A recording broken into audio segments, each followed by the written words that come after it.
Hey folks, your OS Reviews. You're watching our retro throwback review of the Sharp FX Plus.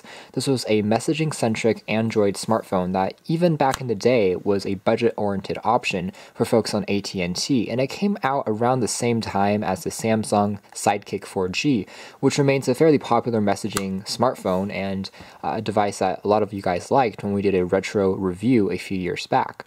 So the FX Plus is a lot simpler in terms of its feature set and its design. It only has a single-core 600 MHz processor coupled with 512 megabytes of RAM and a 3.2-inch 480 by 320 display, so definitely low-end specs, especially here in 2017. But it still works for the most part as far as messaging features and doing some very light web browsing.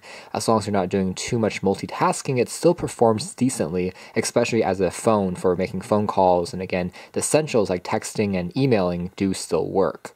With that being said, Sharp did produce some of the earlier Sidekick devices, so the build quality here is actually surprisingly nice. They made this phone out of a soft touch rubber material, and it's easy to grip and hold. And for a slide-out device, it doesn't remain super bulky either. They use some chrome accented plastic along the edges of the phone just to make it seem a little shinier and more elegant than the price would suggest. And on the back there's a 3 megapixel autofocus enabled camera next to the loudspeaker. Behind the battery door you have access to a swappable battery, which also contains a slot for a full-size SIM card, which is a rare thing that we see here in 2017. There's also a micro SD card slot on the side for you to expand on the memory, which you will need because it only comes with 512 megabytes of built-in flash storage. So for anything such as media, downloading apps, or playing back even videos, you do need to plug in your own card. On the side here, you have access to a 2-stage camera shutter key that launches the camera and also focuses the camera. There's a dedicated power on-off switch, and on the other side, there's access to a volume rocker, which is very tactile and responsive, along with a micro USB port for charging. It takes about 2 hours to completely charge, and one of the benefits of having a smaller phone with a less powerful processor is that it's going to last you for a little longer as well. It lasted me about 2 to 3 days before I needed to recharge it with sporadic use in between. There's also a 3.5mm headphone jack located on the very top.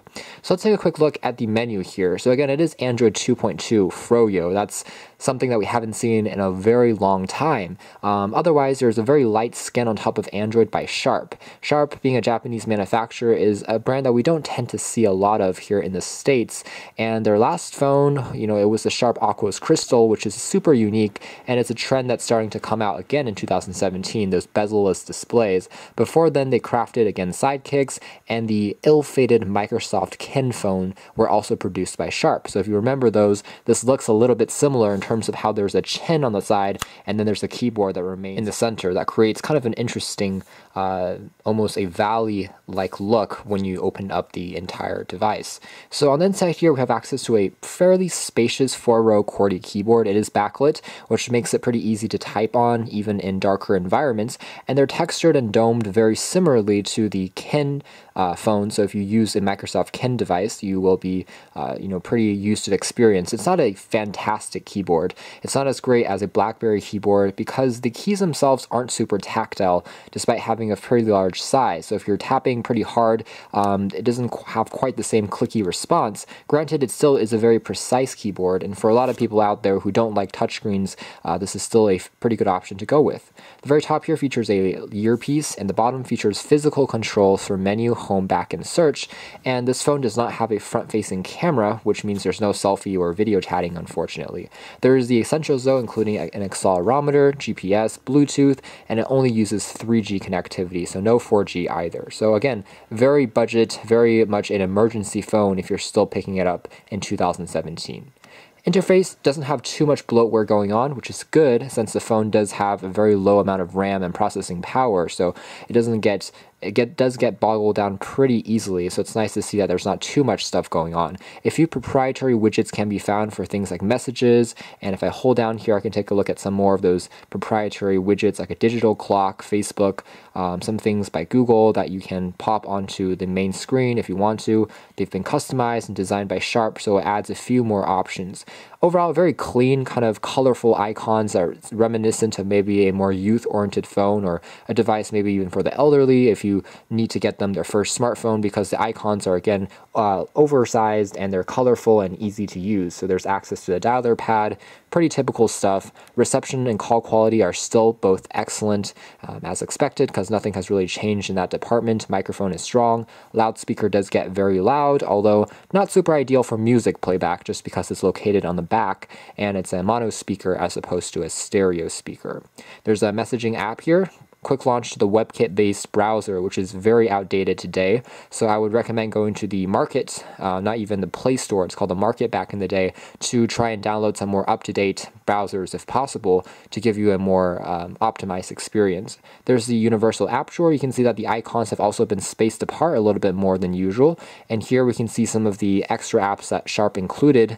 Some of them have been customized by AT&T, like there's a QR code scanner on here, pretty cool. AT&T Navigator, which uses a monthly subscription charge to give you turn-by-turn navigation directions. Calculator, there is a pretty typical kind of camera on here. Clock, there's also access to Gmail, Google services, music player, My AT&T. There is Polaris Office, which is a Word, Excel, and PowerPoint viewer and editor, in addition to a sound recorder, a YouTube client, and mobile versions of Facebook and Twitter. So all those things can still be found on here, and the YouTube client does still work, allows you to play back videos that are a bit more optimized for a slower processor to load on mobile devices, which is nice to see. Let's take a look back at the camera first. So you do need to have an SD card inserted before you use it, but as you can see here, there has been essentially no customization done to the standard Froyo experience. There is no other tricks that you can really do with this camera. However, it is autofocus, which means that it does take reasonably sharp images. It takes a little bit longer to completely focus, but afterwards it's fairly fast to take a shot. There's no LED light though, so that it will struggle under darker environments. You have access to settings such as the resolution. I can change the focus. I can change geotagging on and off. I can zoom in using a digital zoom up to 3 times, and I can record video up to 720p HD resolution and adjust the brightness and saturation levels as well. So pretty easy to use, but again, it's not the main selling point of this phone, but not the worst camera that we've seen in this price range.